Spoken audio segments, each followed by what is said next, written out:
chamado para pregar. Olá, eu sou o pastor Eclésio e antes de continuar quero te pedir para assinar o meu canal se você está assistindo pelo YouTube. Agora, se você está assistindo pelo TikTok ou pelo Instagram, então segue aí a minha rede social. Aproveita e compartilha esse vídeo com o máximo de pessoas que você puder e não se esqueça de assistir até o final. Mas vamos lá. Não há dúvida de que a pregação é uma vocação nobre e importante para Deus. Está lá em 1 Timóteo, em Tiago, em Efésios. Pregar não é simplesmente um preenchimento de tempo durante o culto de adoração, nem é o compartilhamento de experiências pessoais, não importa quão emocionantes sejam. Nem é uma palestra bem organizada, projetada para dar uma série de passos para uma vida melhor. A pregação, como registra o apóstolo Paulo, é o meio pelo qual a verdade vivificante do Evangelho de Jesus Cristo é transmitida. As palavras do pregador devem ser fiéis à palavra de Deus, que é o poder de Deus para a salvação de todo aquele que crê, primeiro o judeu e também o grego. A admoestação de Paulo ao jovem pastor Timóteo enfatiza a prioridade da pregação diante de Deus e de Cristo Jesus.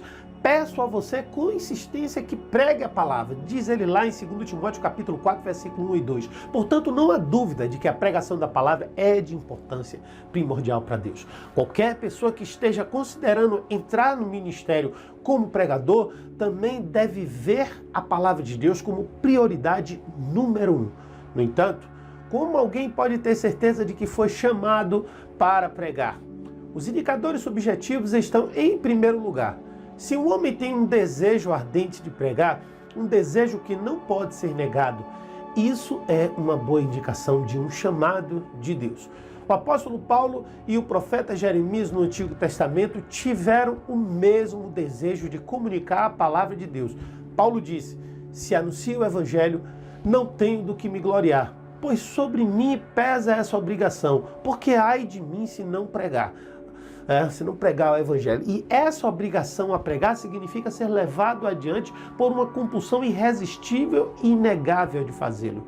Jeremias descreveu a compulsão como um fogo ardente, Jeremias 20, de 8 a 9, que não podia ser sufocado.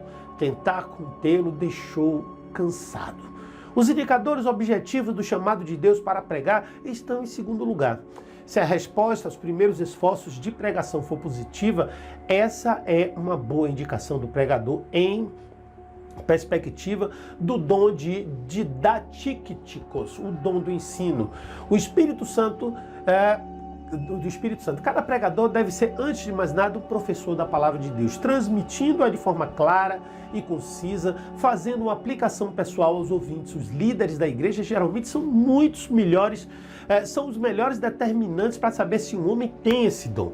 Se concordam que sim, o candidato a pregador deve então ser examinado pela liderança quanto ao seu caráter, conforme descrito nos requisitos para presbíteros em 1 Timóteo capítulo 3 e Tito capítulo 1. Essas duas afirmações da igreja são outra indicação do chamado de Deus.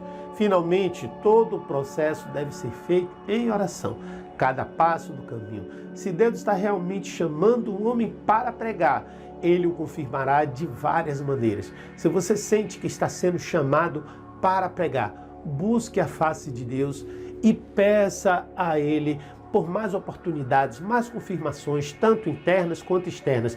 Peça a Ele também que torne-se isso evidente, se a vontade é continuar. Anime-se com o fato de que Deus está soberanamente no controle de todas as coisas e operará em todas as coisas para o bem daqueles que o amam, daqueles que são chamados segundo o seu propósito. Está lá em Romanos 8, 28.